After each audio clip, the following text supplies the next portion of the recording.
The Mastermind analysis is sponsored by Figure 4 Radio and is brought to you in association with Toby's Toy Box and Sharpshooting with the Killer. Figure 4 Radio. You have an exceptionally vile mind, you know that? Isn't safe to go inside. And now it's time for the Mastermind's analysis, proudly sponsored by Figure 4 Radio. Lock it in to the best wrestling show. Hello, Figure 4 Radio fans. Mastermind Olie Spring here for the first installment in the Mastermind and Analysis series of podcasts. I am joined, as I will be always, by the Killer Kai Brand. Good, hello. And the Cryptid. Hello, everyone. Toby Hagen. So, guys, tonight, or today, whatever time of day you're enjoying this podcast, we're going to be doing a brief bit of analysis, and we're going to break down the facts, the figures, the psychology of various subject topics. We're going to start on a fun one today, I think. Fun, okay. We're going to start with the one and only Superman himself, John Cena. A man I have no idea about anything to do with him. No, I'm pretty sure I've heard you have some opinion of him in the past. Well, I've recently, because there's a huge gap in my WWE knowledge, so I've recently started catching up on pay-per-views I've missed, which is the equivalent of about 25 years worth of wrestling. But yeah, at the moment I'm on Elimination Chamber 2014 or something, so I've been watching a lot of matches of Mr. Cena and what are your thoughts? Macho Man Randy Orton. What are your thoughts on Cena? I don't understand. The first thing is I don't understand why there's so much negativity towards him. I think he's a competent wrestler. I like what he stands for with his whole believe in yourself or whatever that is. What's up, Kai? What's up? My point with John Cena is the whole point of, I was sort of speaking to the microphone. Standing up for yourself. Yeah, I believe in that. But sometimes I watched a video on YouTube the other day and it was like hustle, respect, loyalty. It just feels like your mum's like telling you to go to school and don't do drugs. It's like, well, I think piss off. Ultimately, that's what John Cena was all about. He was the icon for the children. So, but granted, that's kind of why I kind of used to hate him. I mean, I'll kick off, now saying that I've had a massive John Cena.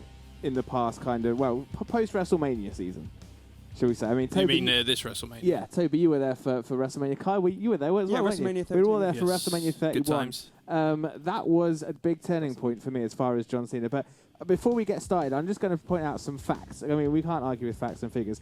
Did you know John Cena has had over 1,000 matches within the WWE? I did not know that, but that doesn't surprise me. Out of the current working roster of the WWE, no single man has had more matches than John Cena. Wow, that's quite impressive. And I think I worked it out earlier. If you include house shows, live shows, pay-per-views, TV shows, everything he did prior to being John Cena, because he was also known as the prototype, he's wrestled so many matches. I think he would have, if he was to wrestle every single day of every calendar year, he would have enough matches to last 5.5 years non-stop. That is quite impressive, actually. So, point one, you can't fault the guy's work rate. Is that because nobody else would have it? No, he's just a hard worker. I mean, by the sounds of it, looking at his past, if he was booked, he would go out and, I think he's been pro for about 10 years now. So, to have over. What was this prototype thing? Like, how long was that going for? That was his gimmick when he was in Ohio Valley Wrestling and various American indies. He was called the prototype because everyone was like, oh, this is like the prototype for what a wrestler should be. Right. Basically, because he was just jacked and he was a bodybuilder. Is it true he was a Marine? That's part of his gimmick. I don't know. Yeah, Mastermind. Did he stop production? Did he actually? I'm not sure. Kai, do you know? Well, that's something I was hoping you would tell me. He starred in the Marine, and it's definitely a big part of his gimmick, and he's got a lot of respect for the troops. As we whip out the phones now and rapidly search John Cena's Wikipedia page. I can't do that. If I whip out my phone, normally it's just Google image searches for China nude. See how big. I do know who she is. I think my issue with John Cena, just looking at your notes, wonder if we cover this, is the attitude adjustment. Okay. Is that how the Attitude Era ended? John Cena just came in Just and came did that in move. and gave them an attitude. I mean, he did kind of come in at the arse end of the Attitude Era when it was dying down. It was more it kind of moved into the Ruthless Aggression Era, which was where basically they tried to make wrestling seem more real. No, because that's his finishing move, isn't it? It is. But the matches I've seen recently, he knocks that one out of the park and they kick out. That's not a finishing move. It's been don't get me wrong. It's been a big question in a lot of kind of big movers and shakers. I think Jim Ross on his blog has kind of mentioned numerous times of how kind of annoyed he is of seeing people kick out of this finisher because traditionally finishing moves, you hit your finishing move, that's it, game over. Whereas so many people are kicking out of the AA these days, it's kind of lost its impact. It's almost like when you see the first AA, you know it's not going to be the end. And exactly. It's probably going to be the third or fourth. He has. I'm trying to do the moves that I know that he does. He does the STF, which is a thing where he tucks your leg under you or something, and then he holds you. Submission move. That 5-finger shuffle thing where he does the "you can't see me" and then he punches you in the face. Yeah. Or he falls over and punches you. And then what was the one you guys were just talking about, the fireman thing? The AA. He lifts you on his shoulder and then he drops you, kind of a bit like the Kai Payne's painkiller move. Yeah, it's very similar. TAW, yeah, sorry. And he does that bouncing off the rope thing as well. Oh, the springboard stunner. Now, he had a great opportunity to make that his new finisher, and he's just ballsed it up. Yeah. Now, bonus points for anybody that can name the colloquialism for John Cena's moveset. Anyone gonna rise to the challenge and get a point? Your mother can see you? No, no, it's true. I mean, everyone's and in all honesty, Bret Hart is another guy I think that when I watch a lot of his matches, I see a similar thing. But it's kind of known on the internet as the five moves of doom. Oh yeah. And this is a big point of why I used to hate John Cena and why I'm starting to like him. Traditionally, John Cena's matches, Superman babyface versus throwaway heel. Yeah. He spends 5 to 10 minutes getting beaten down. He pops up. He does the belly to back power bomb thing. He then hits a 5-knuckle shuffle. He then hits the AA. He then locks you in the STF, and it's game over. Every single match. Similar to Hulk Hogan back in the Similar 80s. to Hulk Hogan. Similar to, say, Bret Hart. He had his 5 moves. He had the side Russian leg sweep. He had the second rope elbow drop. He had probably an atomic drop. He had the sharpshooter. And that was kind of... He had his 5 moves of doom as well. And it's kind of... It's almost like as soon as John Cena starts hitting these 5 moves, doom is going to happen. That's without going too much into wrestling and philosophy. That's generally the consensus to most wrestlers. It's the equivalent of you're going to watch The Who and then playing the classics and you only want to see the top 5 songs. He's got to get his stuff in. But he hasn't got a repertoire. But I mean, I think Toby, because you've watched very little of his matches, straight away, we're only watching a handful of pay-per-views, you can name his entire moveset prior to WrestleMania this year. I would be able to describe them, but I wouldn't be able to give you the full name. I know some of the names, but I could point them out and go, okay, here's point 1, point 2. It's like if you go to see a Star Wars movie, you know there's always going to be a lightsaber fight. You know there's going to be laser guns. You know there's going to be space. You know there's going to be an R2 droid. Like like you say, it's the greatest hits package, which I kind of like in some respects because it's like it shows like he's consistent and all that kind of stuff. I can understand that it would render him boring to people that have always done it, but for me, it's more like. I know that it's building towards something, and I know that when he gets to that end of like the kind of crescendo, if you will, there's always that opportunity where something is going to go completely different to how it has always gone. So that's kind of what I'm enjoying at the moment. It's like the cliffhanger of like, will this actually pay off? Because one thing I've noticed, and sorry to break away from John Cena for a moment, when I'm watching these WWE pay-per-views, is like a lot of the times like people set up their finishers, and then like you don't actually get to see it. Yeah, well, it's that in the business is called a false finish, where you tease the big move and I'm gonna see it. Oh no! Yeah. So he reversed it, and that's you're teasing up to that big moment. False ending in the song. Yeah, yeah, and it's like for me, it's quite frustrating because I don't watch Raw, I don't watch SmackDown. Yep. So when I'm watching these pay-per-views, I'm like, I get to see these awesome wrestlers everyone has told me about, now I want to see their classic finishes, and I'm like, oh, here it comes, and then like yeah. I don't get to see it because it's a pay-per-view. I'm like, oh man. So, but then it keeps you watching. It keeps you coming back. Absolutely. So that's the idea behind those. But for me, one of the main reasons I've always hated John Cena is all his matches were predictable. That was it. There was a 5 moves of doom. We'll get into the moveset shortly, I'm sure. Secondly, the other thing I used to hate, everyone used to say as John Cena, even when he wasn't the World Heavyweight Champion, he was holding that main event slot. There were times where other people were the World Heavyweight Champion, but they wouldn't get the main event because it would be John Cena versus Brock Lesnar, for example. But then he is arguably the face, the Hulk Hogan of the noughties 10s. That's true. No, that's true. I mean, when Hulk Hogan wasn't the world champion, he's still the face of wrestling. He was still the main event, which is true, which is fair enough. And I guess part of that has got to be on WWE for not putting over their younger talents. But since WrestleMania this year, he's kind of been moved down the card a little bit. And personally, this was the kickstart of what I loved. Because there's a number of reasons. I mean, he's now defending the United States Championship. Toby, I mean, you saw him beat Rusev at WrestleMania just as me and the Killer did. Yeah, that was quite impressive. I've never seen someone come to the ring on a tank before. How high out of my seat did I jump when I saw that? Yeah, you were literally in the rafters. It was brilliant. It was amazing. I'm 6'4" and you cleared my height. It was so John Cena rolls into to WrestleMania. His opponent Rusev rolls in a tank. He turns up with a towel that says "Respect me." It was a bit Disney for my liking. The whole build up to it, and the whole America versus Russia, what's going on in the news at the time, and the whole. They were playing on the hot topic at the time, clearly. But no, it was very Disney. But I liked how understated John Cena was. He didn't come out in a tank or anything special. Yeah. Rusev got the special treatment. John Cena was almost an afterthought. Sorry, I keep raising my hand to talk, but you're looking away from me, so you're not seeing it. Sorry to break up. I heard something. You know how I keep coming out with these random facts? Yeah. Is it true that Rusev is actually related to The Rock? Like he's part of that wrestling family? Probably. I don't think everyone's so. related to The Rock in wrestling. Yeah. I don't know where I heard that. I just. I'll have to. Actually, fun fact for all our listeners out there.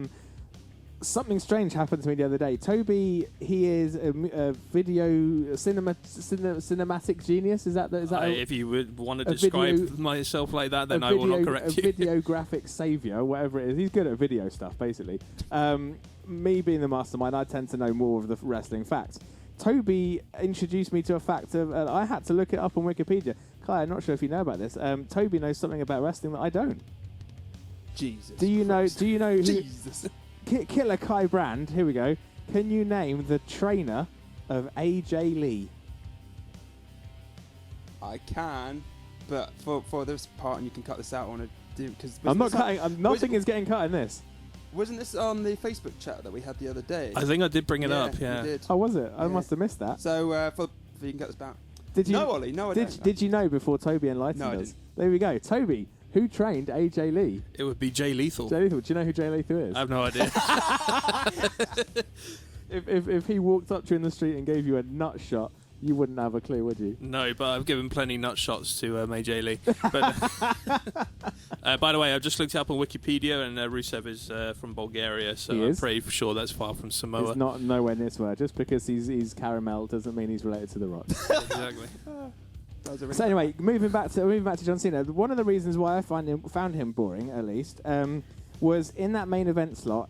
There wasn't very many people he hadn't faced. Now I'm going to bring up some facts. How many times do you think John Cena has wrestled Randy Orton? 27. No. In his entire career, John Cena versus Randy Orton. How many times has that match happened? Can I speculate? Yeah. Is it at least 50? Yes. Really? You're going to be shocked when you hear the figure. 172.9. Keep going.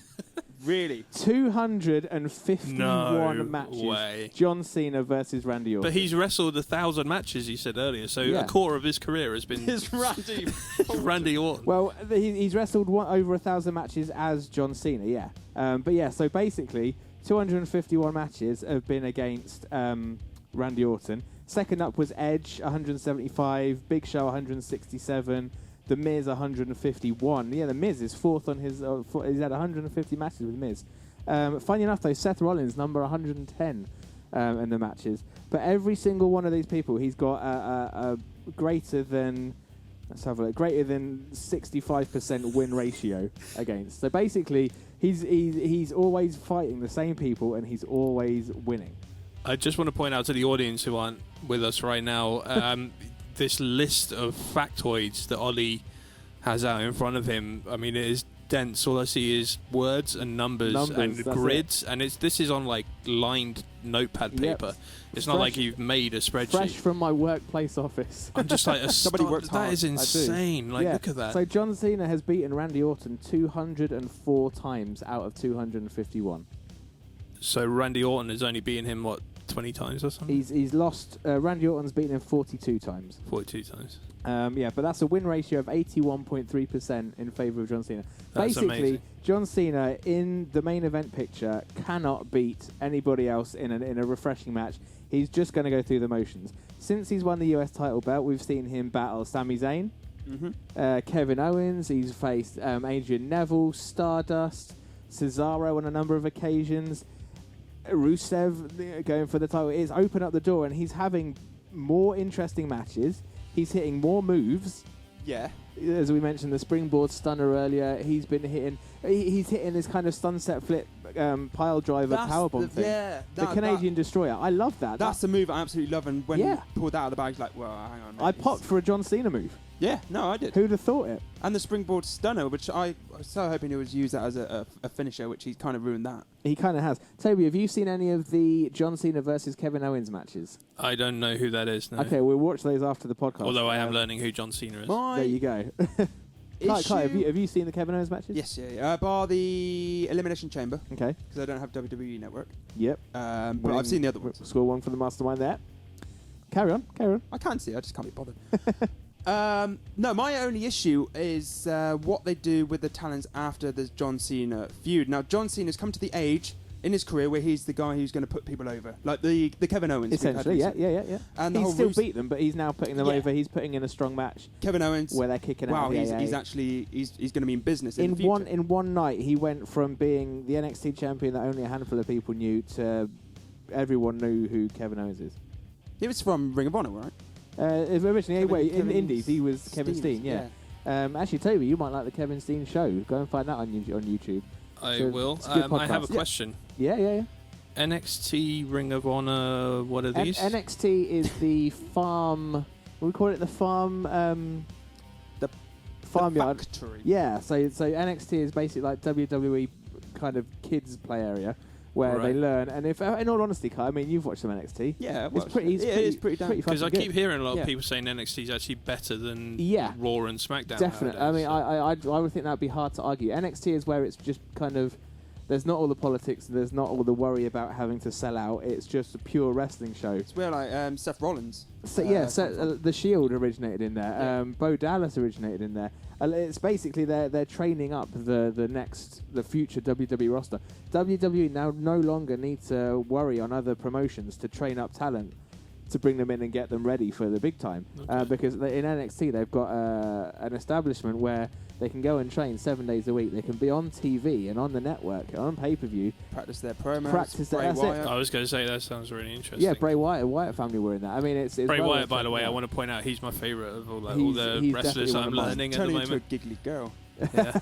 Bray Wyatt.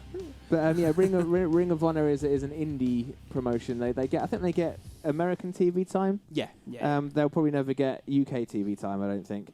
There's a whole horde of independent wrestling companies. Ring of Honor is probably the most prominent independent wrestling. It's kind of company. like what Progress is to this country. That's it. Yeah. Ring of Honor is the Progress of America. Right. Which I'm not sure which is given the rub there. Is that reflecting better on Progress or Ring of Honor? Who knows? Carry on. I don't want to cut you off.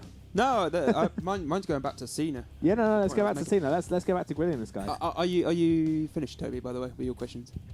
Before I do go back to No, go ahead. The issue I have with Cena and the whole Rusev feud thing is how they kind of ruined Rusev's character gimmick. Yeah, I really like Rusev. I like the fact that he's what kind they of did with fizzled John out. Cena. putting Rusev over the undefeated streak, and the whole Disney thing of yay America and all that crap. And now they've kind of gone.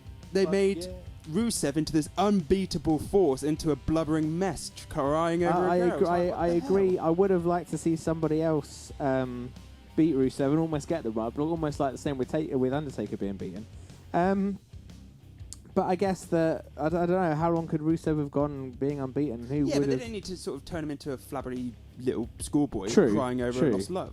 Yeah, I'm not a massive fan, but then it's better that he's got a storyline than he's completely disappeared. That's why I'm worried about the future of Cena's feuds. He's obviously putting these people over. He's working hard with these people like Kevin Owens. What are they going to do to Kevin Owens? He's like the bad bully kind of very true guy. I'm kind of hoping we see a bit of a Kevin Owens chase, and so Toby, we will educate you in the realms of Kevin Owens. Please do. I'm looking forward to it.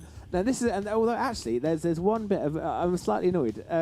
You've seen Kevin Owens versus John Cena battle number 2, where Cena won, and the third one. Yep. Did you notice much difference between the two matches? No. They were almost. That's why I got kind of bored with it. That's it. And the Elimination Chamber match was exactly the same as the Money in the Bank match, as was the Battleground match. All 3 matches, apart from whoever came out on top, were exactly the same. The same spots were hit in exactly the same moments, the same moves. Same kick-outs. That's it. So while it was exciting watching the first time, because I'm like, holy shit, John Cena just hit a Canadian Destroyer. Yeah. Holy shit, Kevin Owens just dumped John Cena on his head from the top rope. Holy shit, this is happening. And it's like, it was exciting. And then you watch this second round, and it was like, holy shit, that happened last time. And that happened last time too. So it's almost like they'd learnt a dance, and they danced the same dance 3 times. But then again, if that dance gets 10 points... True, it got 10 points the first time, but then second time you'd want to see something more interesting, right? Yeah. It's all about being excited. You literally want, like, if you're going to do the same thing, you at least want Kane popping out in the middle of the ring at the end and screwing the end up. Up of one of your favourite songs. Yeah. I put extra bit of a solo. It's like when Kurt Cobain goes on stage with Nirvana and starts singing More Than a Feeling, which is to Smells Like Teen Spirit, which he openly admitted he ripped the riff off. I don't know if you've seen that. I know as much about Nirvana as I know about WWE. Okay. I actually know that for a fact, so I've seen it. Can I ask a question? Keep going. Yeah, questions. Has John Cena ever wrestled The Rock? Yes. I want to see that match. There's probably a handful. I mean, I haven't got a stat for that yet, but we can find out. Stop production. Now, Toby, I'm going to ask you a question. What's your views on the character of Superman? Do you legitimately want me to answer this question? Yeah. I do not like the character of Superman. Why don't you like Superman? By his nature, he's flawed. Why? Because he's too perfect. There's nothing that you can do with that character that would. He's over Kryptonite now. Kryptonite doesn't even phase him now. It's I mean it doesn't phase him. No, it doesn't. He's. I get that he. What I like about Superman is not him as a person; it's what he represents, and he is the person that every human should aspire to in terms of living peacefully and cooperation and helping your fellow man and all that kind of stuff. Unfortunately, the world doesn't work like that, and that's why I think his character has a place. That being said, his character is just boring to me in that he can't be killed, he can't be really harmed. I mean, you can cause him emotional distress. You could assassinate Lois, or his father could die, or whatever. That's a lesson in humility. Actually. Yeah. And that's the only thing that can really drive that character forward. So sorry, carry on. No. Looking at the history of John Cena, wrestlers. No. I was wondering where he was going with this. This has all got a point. I'm very focused on this. Randy Orton famously attacked John Cena's father, so obviously he emotionally went after him emotionally because he knew he couldn't beat him because he couldn't die. I'm talking now about John Cena, not Superman. This is my point: is that Superman as a character is boring. Yeah. Because there's that not a lot can harm him. Same with John Cena. Take a guess, guys. John Cena's overall lifetime win percentage. How kind of weighted do you think his win-loss ratio is? 72%. Not bad. John Cena's win-loss. I'm going to say something crazy. I'm going to go like 88. Let's go. Kai was actually closer. 76% of all his matches he's won. Wow. Which means basically he's going to win almost every time. I mean, a large chunk of his losses were when he was a bit of an unknown.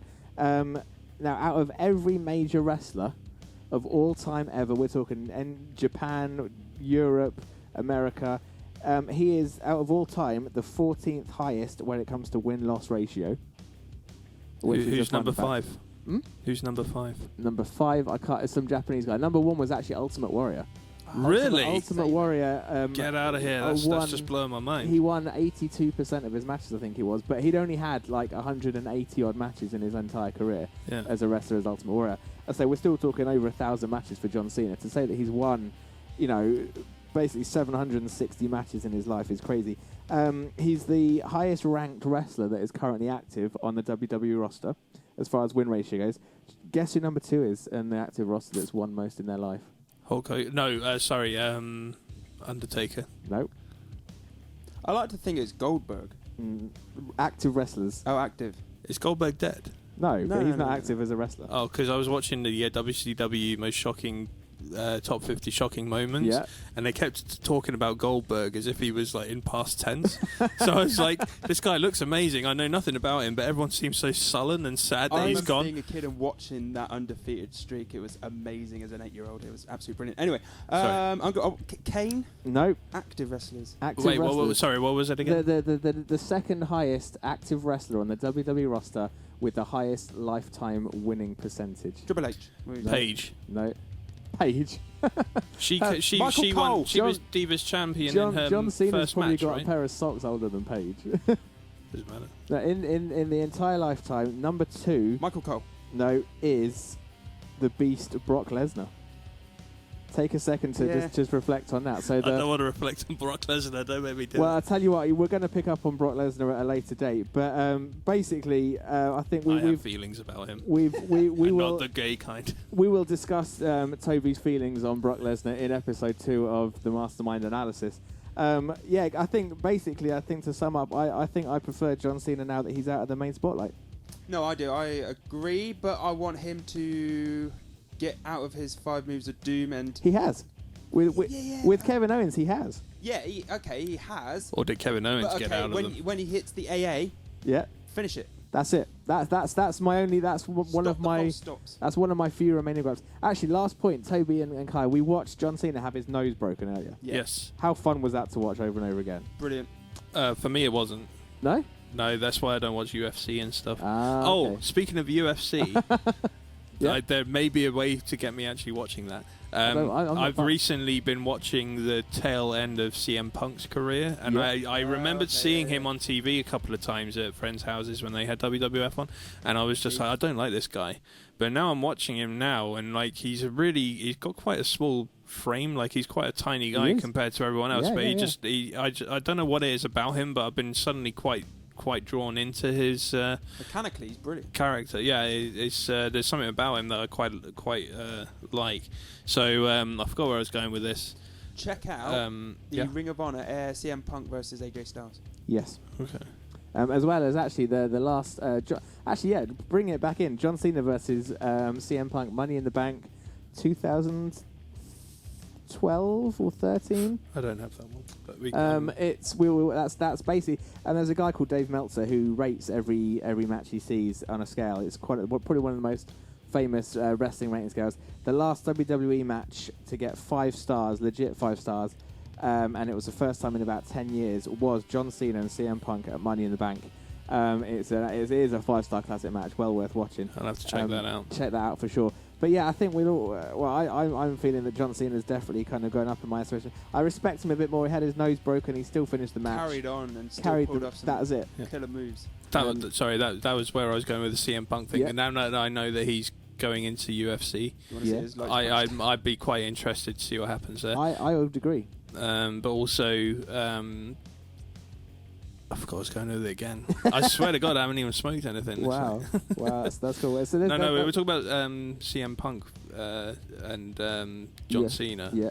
And then I forgot what happened. Something happened. It's like Memento. Like I need to wake up with tattoos on my arm on what we were talking about The 5 brain, minutes the men ago. inside your brain just quit like CM Punk. Yeah, that's true. There you go. Well, ladies and gentlemen, this has been Mastermind Analysis on John Cena. We're the Killer Kai brand. Hello. And the Cryptid, Toby Hagen. Goodbye, everyone. Next time we will be talking about Brock Lesnar, I'm sure, because Toby's got some very interesting things to say. But for now, have a good day. Figure 4 Radio.